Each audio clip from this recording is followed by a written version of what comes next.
Why is climate crisis racist where Africa is concerned? Michael, this was a hoot of an interview. I got to interview Cyrus Brooks, who's a humanitarian over there at RBAC.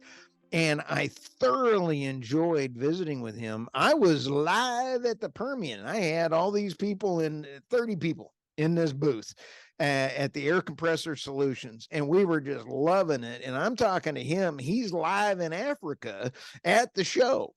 And Alex Epstien was there and brought up some great points.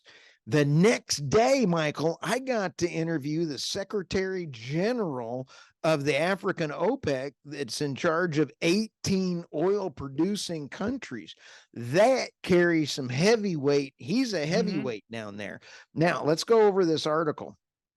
And the Energy Monetary Fund, the World Monetary Fund, is always tying their money to renewables. And the common theme of the Africa Energy Conference was Africa first.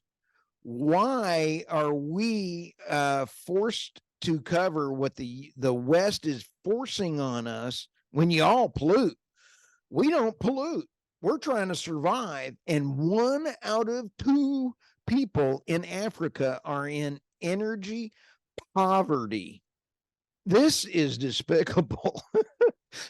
So they're trying to why don't we go ahead and work with them and try to get them elevated out of energy? Think about the markets. And let me tell you what it was in this interview. Here's the key thing. The West should do this from a business sales perspective, Michael. They're buying cheap phones now, but think about the iPhone market or the Tesla phone market. If we could get them electricity, they would be hungry for material built out of the West. This is selfish on business thinking. They would love getting elevated out for health reasons. 1 million people die from smoke inhalation from cooking. This is bull hockey, man. This is something that you specifically have been on for a while, and I think it's really great that you had an opportunity to interview these absolute heavy hitters. I mean, yes, Dr. Farouk Ibrahim, he's the Secretary General of the Africa OPEC. I mean, next up is who's ever running the real OPEC. So, I mean, to think about it, big heavy hitter. These are 2 awesome interviews. I think you've done a great job of kind of overviewing what they're going to be. I'm really excited to listen. I've had an opportunity to listen to the Dr. Ibrahim one. I have listened to Cyrus Brooks, great episode. And I think he brings up, and again, he hits, it's all the hot points that me and you have been on. It really comes down to what's good, allowing me to do something without you doing it. We were allowed in the United States and in the West to exploit, quote unquote, the fossil fuel natural resources. But now we're saying to another part of the world that wants to take that same step and move up from and completely change the standard of living for their entire country. Huge gas reserves in Africa. And massive gas reserves. And energy hypocrisy is that's where Alex Epstien came up with racism. And I couldn't agree with Alex. And we're really excited to keep covering and keep doing a lot of work with the African Petroleum Producers Organization. So look for these 2 interviews. Same feed as what you get this show. You can also check out the article, energynewsbeat.com. My favorite buddy, Bidenomics. Yes. And I don't know if our producer has time to do this, but I love the picture that the editor put on here. Biden with his eyes. For our podcast listeners, I've got my hand over my eyes, and he's kind of pointing like this. I think he's pulling a Sergeant Schultz. I see nothing. I see nothing.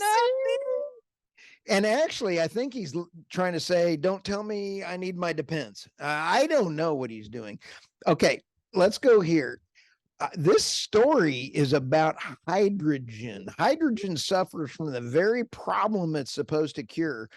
Part-time, weather-dependent, unreliable wind, solar energy, hydrogen storage is supposed to function as a part of battery scale as well as powering cars, trucks, and heavy equipment. Michael, I'm busted. I used to really be the hydrogen cheerleader for Energy News Beat. And I mean, I love me some hydrogen until Green I actually. hydrogen, blue hydrogen. You probably at one point, I'm sure we ran a story on red hydrogen. We covered them all. We did the rainbow of hydrogen, and here's the problem with hydrogen. Whoa, sorry, and I mean the hydrogen is really about 35. Hydrogen requires massive amounts of full-time electricity, 35% more energy than the hydrogen contains, and then if for the climate activists, the climate folks. And the funny thing about the climate folks is think about all the cars. There's some numbers in this article that are a hoot. Hydrogen generation creates a lot of water. Hydrogen use creates a lot of water. So let's go in here to more than 5%. You can only pipeline the infrastructure. It's a smaller molecule, so it escapes, kind of like Steve McQueen in The Great Escape. He's got a motorcycle over there going over the fence. Hydrogen escapes into more greenhouse gases than does anything else. And you can only run 5% in a natural gas line. So you can't use the same infrastructure because it escapes. So you get actually less than 1%. Okay, so let's go down here. Bidenomics, which makes everything more expensive by making energy more expensive, spending our tax money lavishly on unproductive, wasteful spending for climate ideology, adding to an estimated 33 trillion national debt. Interest payments on this is inflationary. Okay, this is unbelievable amount of Bidenomics and clubbing baby seals. This is horrible. Yeah, I mean, hydrogen, it never made sense to me. I'm going to fill up my car with hydrogen and create a bomb. I mean, it's like the same thing when they're like, oh, we're going to have these small modular nukes that run everything. Maybe. Hey, I got it. Nord Stream 1 and 2 was attacked by people throwing hydrogen cars off of carriers. They didn't have to do anything. What do you think? Interesting. It was no harm, no foul. So no harm, no foul. But I think it's interesting. I mean, could hydrogen be the future of energy? Well, it could be, but there could be a lot of other things that solve it. And I'm always wary when they say, making, quote, green hydrogen. I love this, Stu.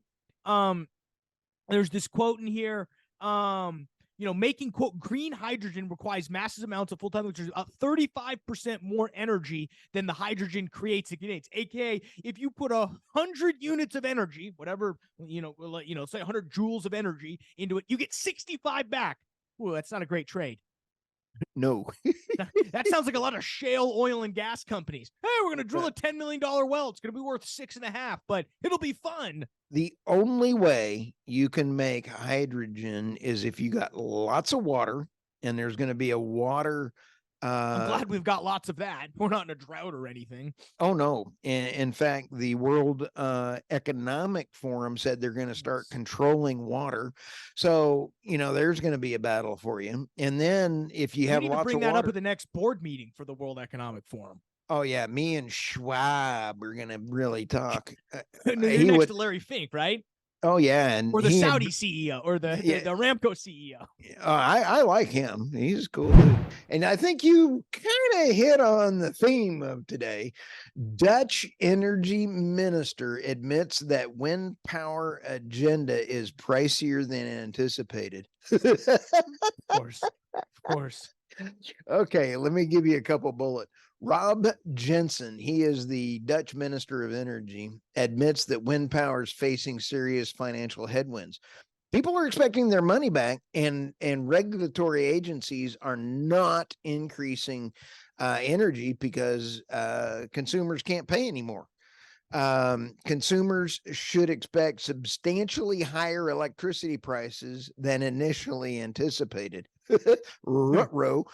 The increased costs are not primarily linked to global market developments, but rather the extra 10 billion euros in order to connect offshore wind farms at sea to onshore infrastructure. I'm shocked, Michael. Are you shocked that it costs that much to put in a grid? Absolutely. I mean, what's funny is companies that went all in on offshore wind, in my opinion, are going to see the same type of outcome that companies that went all in on shale oil and gas production in the early 2010s.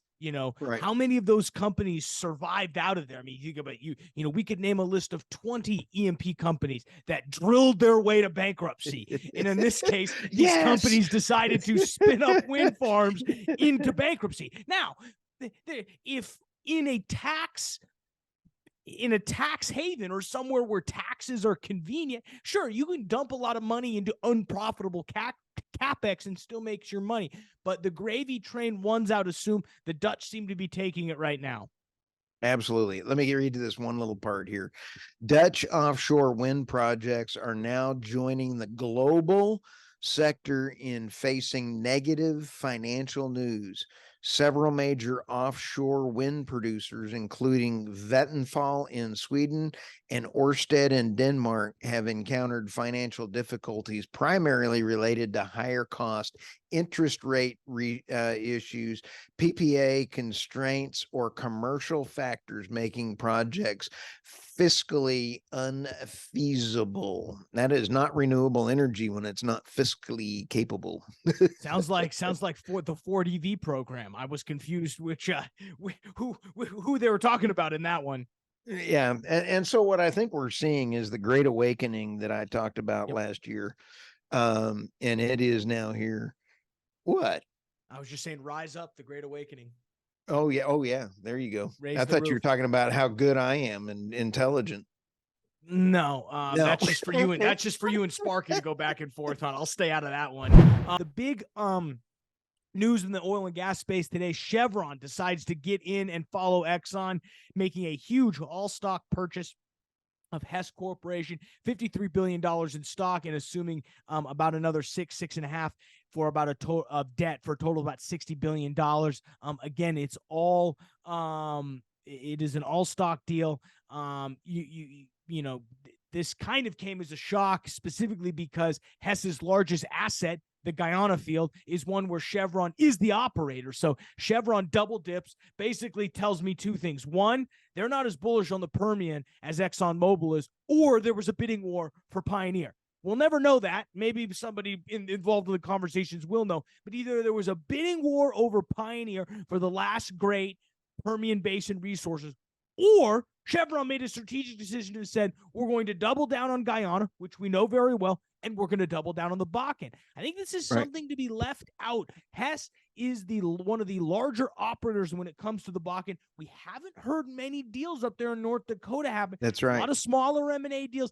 I think the unsung play for Chevron is they looked at the Bakken plus Guyana and said, we would prefer that over the Permian. That, or they didn't want to get involved with Pioneer, or they never even talked to Pioneer. But my guess is there was a strategic decision that happened from Chevron that said, we're going to go double down on what we know. And I mean, for Chevron getting into the Bakken, interesting. What it tells me, Stu, is this wasn't a G&A-led venture. They weren't coming in here thinking synergies is going to help them out. And if you ever see in a merger and acquisitions, if you see the word synergies, think layoffs. Didn't see the word synergies around here. The only reason, the Guyana, yes, there's synergies, but that's just picking up an extra operator percentage. Hess is not actually having boots on the ground there. The fact that they're taking over their Bakken assets means probably most of that Hess team is going to stay around. Top two deals, though, speaking of this Pioneer and Hess deal, the real question now, Stu, is one, what do you think of the deal? Second, who's next? I like the deal. And more importantly, I like the deal for Guyana. Guyana is incredibly important for nat gas and export capabilities of LNG. LNG, with all these contracts around, are here to stay. And LNG for Africa in that area is huge. The import facilities, it is a long-term play, and that's going to put them right at the top of the pile. Chevron CEO Michael Worth, here was his comment on the deal. We've got too many CEOs per barrels of oil. We expect to see. He's not wrong. He's not wrong. I think we also have to remember who are these two. John Hess, CEO of Hess, cashing out, a lot older. Scott Sheffield, pioneer, retiring at the end of the year, looking to cash out. These, I think, hindsight being 2020, these are probably the two targets in which we should have thought of all along in order because they had motivated management. The real question is who next? I don't think Oxy's on the table. I think they're going to stay out of it. I think it'd be really interesting to see what EOG does. Do they allow themselves to merge and find an equal among them? Do they go ahead and gobble up some of these smaller Permian players? I think now what you're going to see is the scraps left in the Permian begin to get consolidated up. But guys, you can check it all out again, energynewsbeat.com for all of your breaking oil and gas news. In the Marcellus, instead of the Permian, do you see things like EQT and CNX and others piling into this? I don't know see because the economics of natural gas right now, I don't think don't favor M&A. That's what I was thinking. If you're EQT, you probably have enough scale to where you're more worried about optimizing your own assets versus trying to go out and make some deal. I mean, your buddy over at CNX, you call him up. See, I would think they, in that area, in CNX EQT space, they stay pat, but you never know. And it'll be interesting to see, but you'll have to hit up your contacts over there. Oh, you bet. Me Diamond says central banks got it forecast 100% dead wrong. And it doesn't matter what the Fed hikes do. I agree with him. I think there's a couple paragraphs in here that are pretty important. And it says Chase CEO blasted the Federal Reserve, which has hiked the benchmark federal funds rate between 5.25 and 5.5 on a 22-year high and downplayed the importance of the central bank's next move. This is him. This is from Diamond. I don't think it makes a piece of difference whether rates go up 25 basis points or more, Diamond said during a panel at the Future Investment Initiative in Riyadh, Saudi Arabia, per Bloomberg. Whether the whole curve goes up 100 basis points, be prepared for it. I don't know if it's going to happen. He noted that inflation was at 8.3% in April 2022, nearing its peak in 2022 of 9.1, even though the Federal Reserve had requested that consumer price index, the inflation gauge, would sit between 2.5 and 3. He brings up another good quote here. Fiscal spending is more than it's ever been in peacetime. And there's this feeling that central banks and governments can manage through all this stuff. They can't.